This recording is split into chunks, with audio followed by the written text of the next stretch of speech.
Hello, everybody. So, I'm your new internet bestie, Rusha.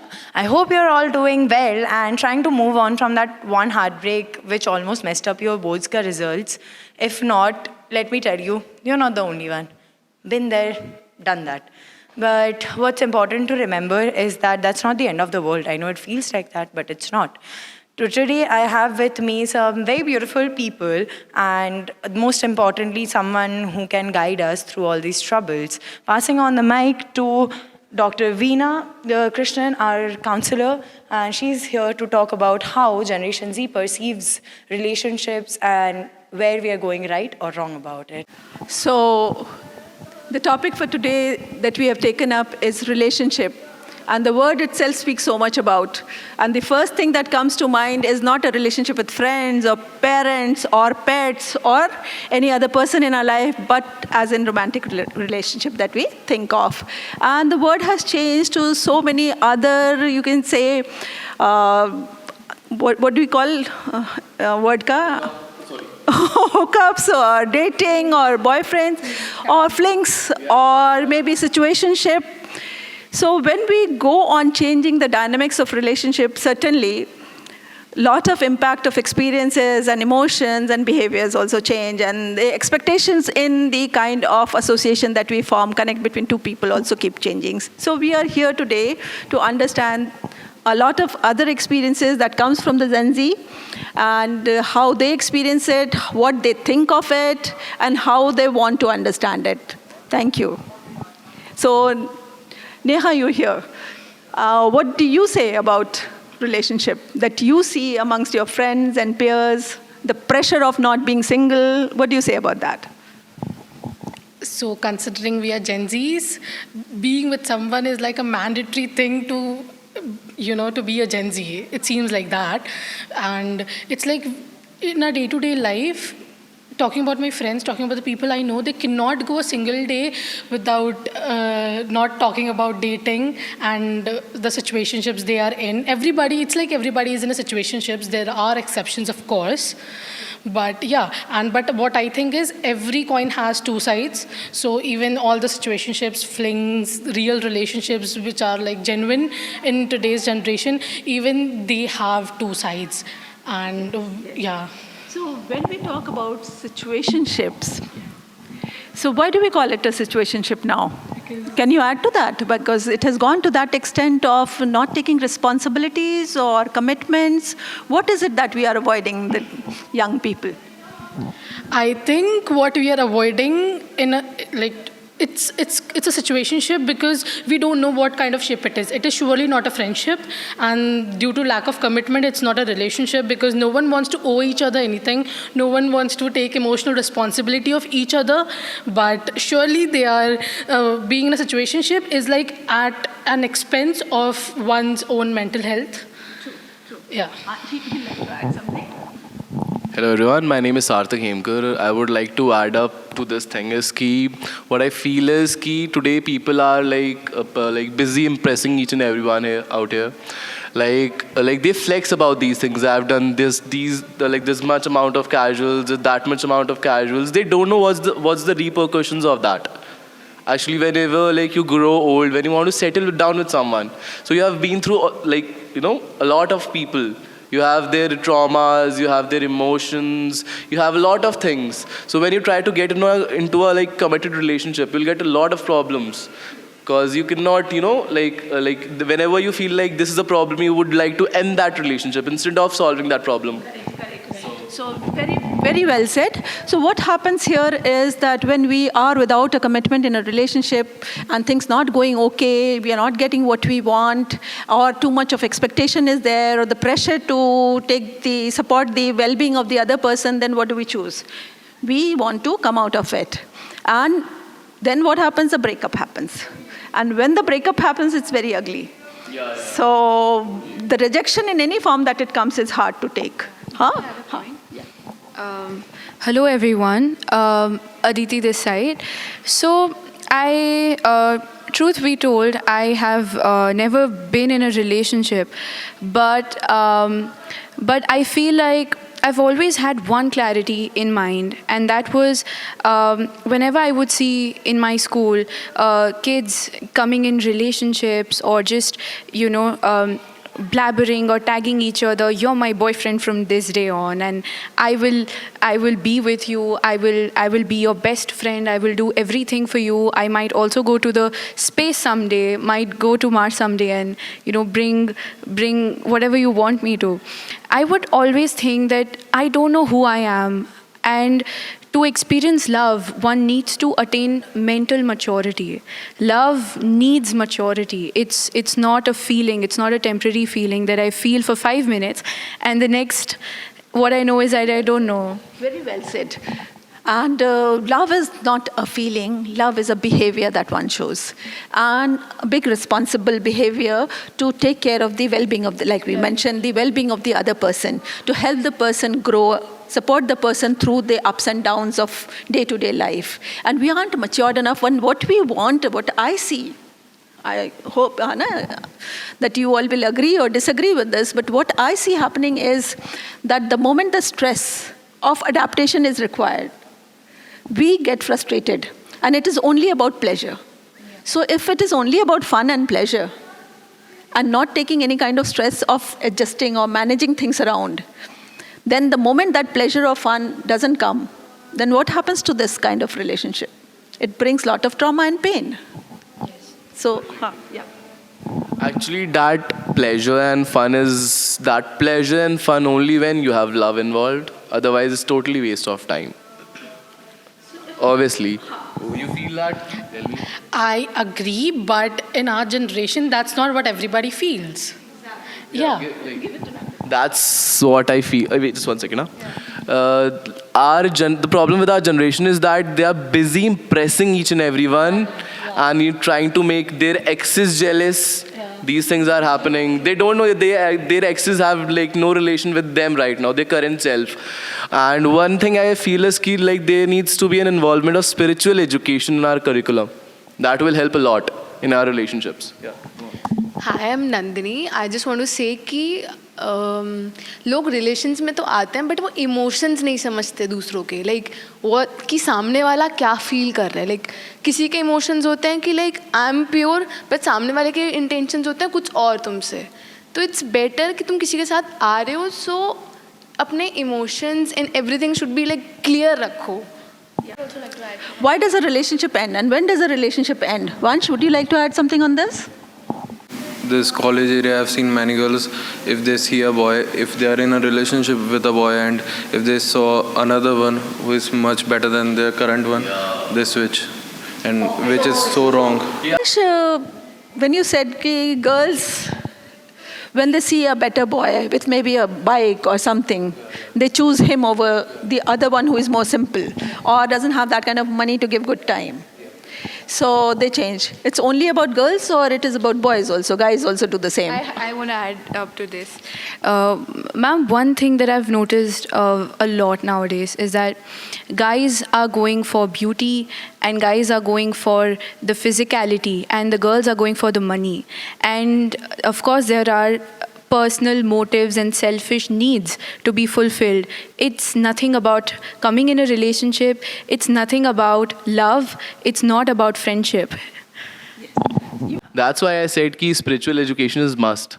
People like are going towards materialism and material things. They don't value the real sort of bond which they have. We understand when does the relationship become unhealthy and what is a healthy relationship. So, like that boy who was experiencing this must have got a lot of signs from that girl that things are not going all right. So he must have got a lot of red flags, and red flags never turn green. They are red till the end.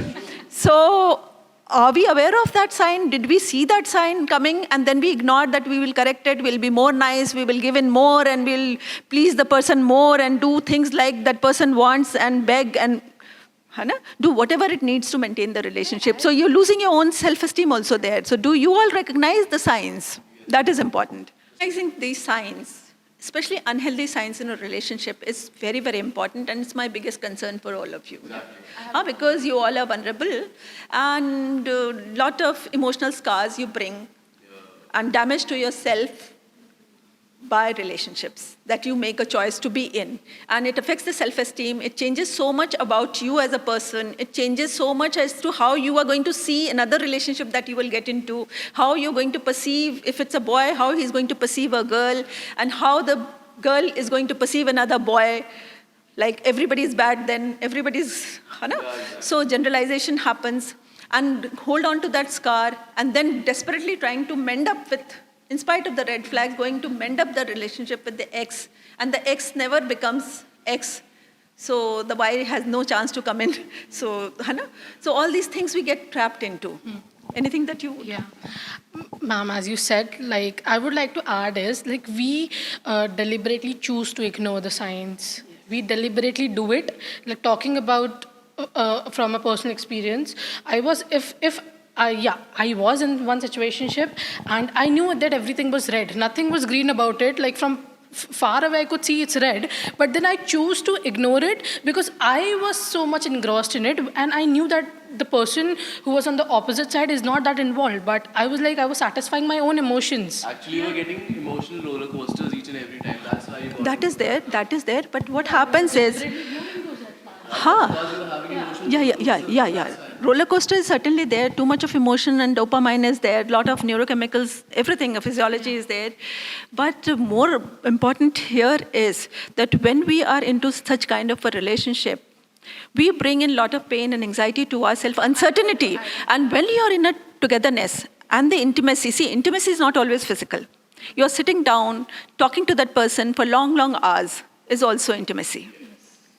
Whole night you're on conversation with the person, right? And you are talking to the person, and you are investing so much of your emotional time in it, right? So what is happening? You're getting bonded, and then you are not going to have any commitment or future about it. So what your brain, how does it respond to that? How does it explain that emotional investment that you are doing? So there's a whole lot of confusion in your own brain. And then compromising your sleep hours by investing into that relationship, which has no meaning, no future. You're taking away, borrowing times from other things. And at the end, what do we get? The intimacy has developed, the bond has developed, you are more serious into it, you felt that you could keep it casual, but it is not casual. And the other person was smart enough to take it as a casual relationship. So, yes. So attachment will happen. There's nothing like casual. There's nothing like casual. So if we focus more on healthy friendship, and what we expect from a friend is support, loyalty, acceptance of our differences, validation. So if these things are not coming from the relationship, then be huge red flag. Then what am I doing with this person? We should ask question. And save ourselves from the grace of investing so much of time and emotions, right? What happens generally when the relationship is going bad, that we start painting the other person devil. कि सारी गलती उसकी है. ठीक है, वो बुरा इंसान है, वो bad person है. We also start to victimize. Yes, and I'm the one who is victim. And we play the victim so much that we want a rescuer to come and help us. And rescuers are around us, in friends of friends, and his friend, and our friend, and somebody will come in and give the soldier. Yes, so rescuer also want to be rescued. Very nice, So what happens is that another association like that, I don't call it relationship, I call it association, starts happening and the same damage repeats. Exactly, the rescue might be your another trauma. But with this generation, trauma generation means self-impacted traumas, I'll call it, because it's a choice that you take. And this is the #1 mental health affecting reasons also, because behind every history that I take, bad relationship comes out as one of the life experiences and major life events. So, Ma'am, how do you think social media is affecting our relationship? So in reality, we mess up so much. And what's going to happen if we get into virtual world? And through the apps, meeting strangers who have set up a profile, which doesn't even say who they are in true self. Huh? So we make ourselves vulnerable there. And left and right swipe rejections there also matter as much as it matters in reality. And it affects the mental health as much.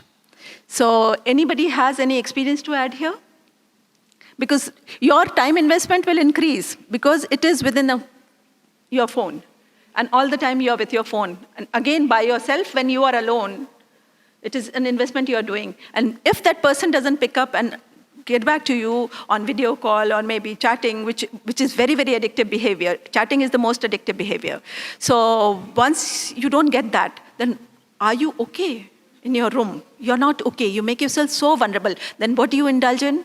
Maybe some other substances to calm yourself down. Huh? So it is a vicious pattern. One has to be very careful and intelligent about it. So talking about virtual relationships, it might exactly not be how you expect it to be, because when it's virtually, you don't know them like in person. Their persona physically, you don't know them, so you build a character. Yeah, you build an image in your mind, and when you finally meet them and they don't meet and it's so disappointing. Sometimes you end up hurting the person. Sometimes you end up hurting the person. You need to tell them that you are not into them anymore. And then it's like you give them a chance to be a victim when they Exactly. But the thing is, even you are a victim of it, because the whole time even you were invested, and at the end of the day you were like, you'll be like self-doubt, like what has happened to my own choices? Like what have I been investing in? And it conditions, it subconsciously programs your brain also. When you see your friends putting up pictures of togetherness, intimate pictures, or going out somewhere, having lots of fun, then the loneliness in your life gets triggered. And loneliness is very, very painful. Very, very, because loneliness is how you perceive yourself. If being single is the best place and space in life, because you can focus on what you like doing. Because you don't have any demands coming from any other source. And you can plan your day and life according to your own emotional needs. And when you have somebody there who is unhealthy to you, then it becomes a very, very, you can say, mentally unhealthy space for you. Mentally very, very unhealthy space for you. Yeah, you want to add something? Actually,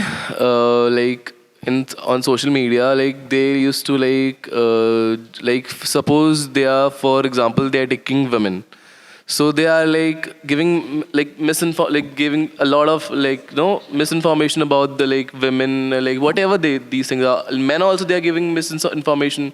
So I think in a relationship, a man and a woman are supposed to complete each other, not compete. Exactly. Yeah. So they need to repair each other's flaws, instead of this gender is that gender is that. Instead of doing that, we should complete each other. That's our task is. Very, very well said. And when we do emotional talking, you can say texting, and that is very, very addictive.